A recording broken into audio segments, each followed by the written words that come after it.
আসসালামু আলাইকুম, সবাই কেমন আছেন? একটা কথা বলি আপনাদেরকে। এইমাত্র আমার শ্বশুরকে ফোন দিছিলাম। ফোন দেওয়ার পরে আমার শ্বশুর আমারে জিগায় কে? সালাম দিলাম। ভালো করে জিজ্ঞেস করলাম। বলে কে? আর আমার পরিচয় দিলাম। পরিচয় দেওয়ার পরে বলে ফোন দিছ কে? তখন আমি বললাম এই তো ভালো, কেমন আছেন খোঁজখবর নেওয়ার জন্য ফোন দিলাম। তখন সে বলতেছে আর ফোন টোন দিও না। তাই আমি বললাম 2 মিনিট কথা বলি। ফোনটা কাইটা দিয়েছে, আমার কোনো কথাই শুনে নাই। তো তাদের কথা সব কিছু ঠিকঠাক ছিল। তারা আমার সাথে এরকম একটা কাজ করবে সেটা আমি ভাবতেও পারি নাই। অনেক বিশ্বাস করতাম, অনেক বিশ্বাস করতাম। যতই রাগ থাকুক একটা মানুষকে বারবার ফোন দিলে কিন্তু সেই রাগটা থাকে না। কিন্তু আমি দৈনিক ফোন দিছি, আব্বু আম্মু কত কিছু ডাকলাম, কত তেল মারলাম, কিন্তু তাদের মন গলে নেই। তাদের সিদ্ধান্তের ভিতরে তারা অটল। তারা আমার ভালোবাসা বুঝে নেই। জায়গায় দোষ ওর বাপ মারে কি দেব? মাইয়াই আজকে আমার চিনে না। মাইয়ার অবশ্যই কিছু না কিছু তো করছে, আমার যতটুক ধারণা কিছু না কিছু করছে। কারণ যেই মাইয়া সব কিছু ছাইরা আমার কাছে আইসা পরে, তারা আমি বারবার বলছি যাও ব্যাগ গুছাও, আমি যাই দিয়ে তোমার আব্বু আম্মুর কাছে। ও যাইতে চায় নাই। কি এমন হইলো আমি ওরে পাঠাইলাম পরীক্ষা দেওয়ার জন্য, ও যাওয়ার পর থেকে আমার সাথে কথাই বলে না। আমি একটু নিশ্চিত তারা এমন কোনো কিছু করছে যাতে মাইয়া আমারে বললা যায়। ওইটা ওরা কী করছে ওইটা ওরে ভালো জানে। আমার ফ্যামিলি 8-10টা ফ্যামিলির মতো না। আমার ফ্যামিলি ইনশাল্লাহ আমি গর্ববোধ করি আমার ফ্যামিলির জন্য। যদি ওইরকম খারাপ ফ্যামিলি হইতো তাহলে কিছু না কিছু আমরা অবশ্যই করতাম। আমরা চুপচাপ বসে থাকতাম না, টাকা চাই লাগতো।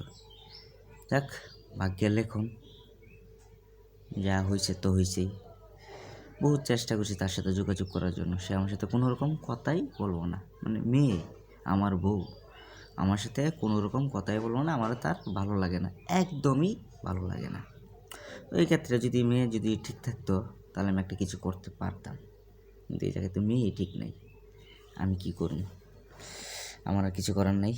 জীবনে যা করছি ভাই ভুল করছি। আমি সবার একটু মেসেজ দিতে চাই, কারো যদি ভালোবাসা নিয়ে এসে বড় বিয়ে করো, কমপক্ষে যদি নাও পারো 3 মাস ওরে পাঠায়ও না। যদি পাঠাও তাহলে আর ওরে আর পাইবা না। ওর আমার কথাটাই বলি, আমারে ওর বাবা মা যেটুক ভরসা দিছে দিয়ে দিব, উঠে দিব, অনুষ্ঠান করব, পুরোটা অভিনয় ছিল। তাদের মন গলাতে পারি নাই, আমার ব্যর্থতা। আমি দৈনিক ফোন দিয়েছি, খোঁজখবর নিয়েছি, তাই আমি পারি নাই। তারা আমার সাথে খেললে গেছে, এমনভাবে খেললে গেছে যে আমি সেই খেলাটা আমি জানি না। আমি বুঝতেই পারিনি আমার সাথে এমনভাবে খেলবো। তা আমি ওদের সাথে ভালোই কথা বলতেছি, এখনও খারাপ ব্যবহার করিনি, করবও না। আমি ওই রকম শিক্ষা আমার দেওয়া হয়নি কারোর সাথে খারাপ ব্যবহার করার। আমি ভালো ব্যবহার করবো এই জন্যই যাতে একদিন একটা সময় আসে, অবশ্যই আসবো, একটা সময়টা আসবো। এই সময়টা আসলে যাতে একদিন তারা আফসোস করে না, আমার মেয়ের জন্য ওই ছেলেটা ঠিক ছিল, ওই ছেলেটা ভালো ছিল, এই এত কিছু করলাম তারপরেও ওই ছেলে একটা খারাপ ভাষা ব্যবহার করে নাই, একটা গালি দেয় নাই। যাতে একটু মনে তো একটা আফসোস থাকে। আমার যে মনে হইতে যে কষ্টটা দিছে, এটা আমার মনের আগ পর্যন্ত আমার থাকিয়া যাইব আমার মনে।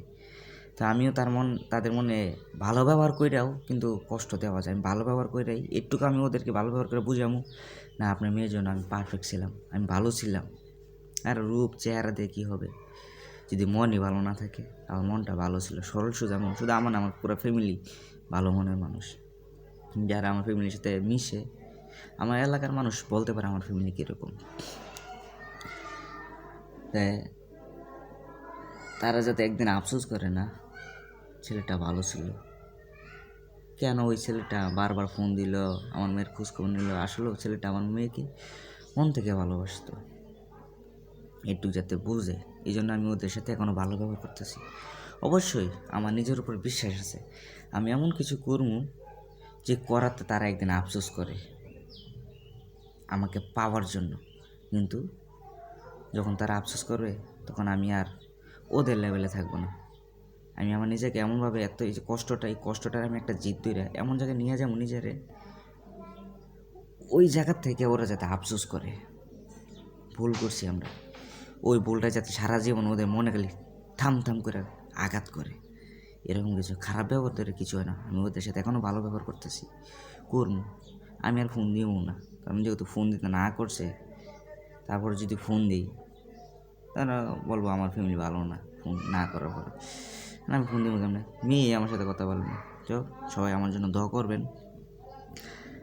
দোয়া করি আমার সাথে যা হয়েছে আর কারোর সাথে যাতে এরকম না হয়, একটু দোয়া করি। আমার ভিতরটা, আমি জানি আমার ভিতরটা কয়লা হয়ে গেছে। আমি না পারি ঘুমাইতে, না পারি খাইতে, কোনো কিছু করতে পারি না, কোনো কিছু। আমার মনটা ভিতরটা জ্বললা পুইরা ছাই হয়ে যাইতেছে, একবারে ছাই। কারো বলতেও পারি না, শুইতেও পারি না, এতটা কষ্ট। আমি এখন বুঝি মানুষ কতটা কষ্ট পাইলে মানুষ সুইসাইড করে। আমি এখন কিন্তু আমি মরবো না, আমি মরার কথা চিন্তা করলেও আমি মরবো না। জীবনে এমন কিছু করতে হবে যাতে একদিন তারা আফসোস করে আমার জন্য, আমাকে আবার পাওয়ার জন্য। যাই হোক, আরও কারোর সাথে যাতে আমার মতো না হয়, এই জন্য এই ভিডিওটা বানানো। প্লিজ আমি যাতে কিছু করতে পারি আমার জন্য দোয়া করবেন, আমার মনের কষ্টটা যাতে দূর হয়ে যায়। আর প্লিজ যারা আমার চ্যানেলে নতুন, আমার চ্যানেলটা সাবস্ক্রাইব করে দেবেন, একটা লাইক করবেন, কমেন্ট করবেন। প্লিজ আমার এই ভিডিওটা ভাইরাল করে দিন প্লিজ। ভালো থাকুন সবাই, আল্লাহ হাফেজ।